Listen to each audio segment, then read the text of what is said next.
இயேசு கிறிஸ்துவுள் பிரியமான அன்பு சொந்தங்களே, இன்றைய நற்செய்தி வாசகம் லூக்கா எழுதிய நற்செய்தியிலிருந்து வாசகம். அதிகாரம் 11, இறைத்திரு வசனங்கள் 29 32 முடிய.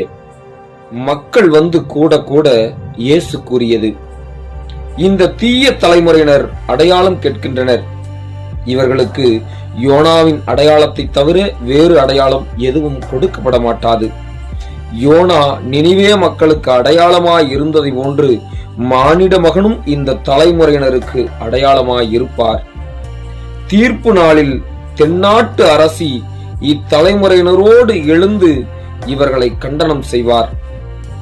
ஏனெனில் அவர் சாலமோனின் ஞானத்தை கேட்க உலகின் கடைக்கோடியிலிருந்து வந்தவர். ஆனால் இங்கிருப்பவர் சாலமோனினும் பெரியவர் அல்லவா? தீர்ப்பு நாளில் நினிவே மக்கள் இத்தலைமுறையினரோடு எழுந்து இவர்களை கண்டனம் செய்வார்கள். ஏனெனில் யோனா அறிவித்த செய்தியை கேட்டு அவர்கள் மனம் மாறியவர்கள். ஆனால் இங்கிருப்பவர் யோனாவை விட பெரியவர் அல்லவா?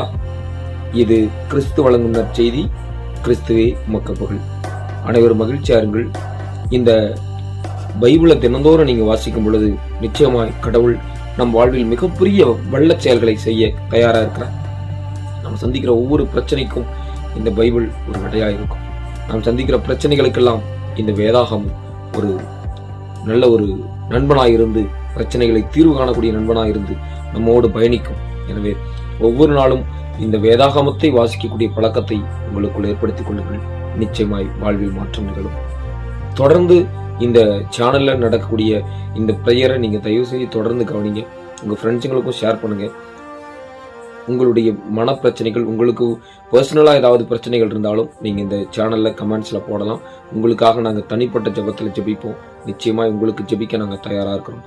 எங்களுக்காகவும் நீங்கள் ஜெபியுங்கள். எங்களுடைய இந்த யூடியூப் சேனல் வாயிலாக நாங்கள் கொடுக்கக்கூடிய இந்த பிரசங்கம், கொடுக்கக்கூடிய இந்த நற்செய்தி வாசகங்கள் இவையெல்லாம் உங்களை முழுமையாக சென்றடைய, உங்களை முழுமையாக வந்தடைய உதவியாக இருக்கும்.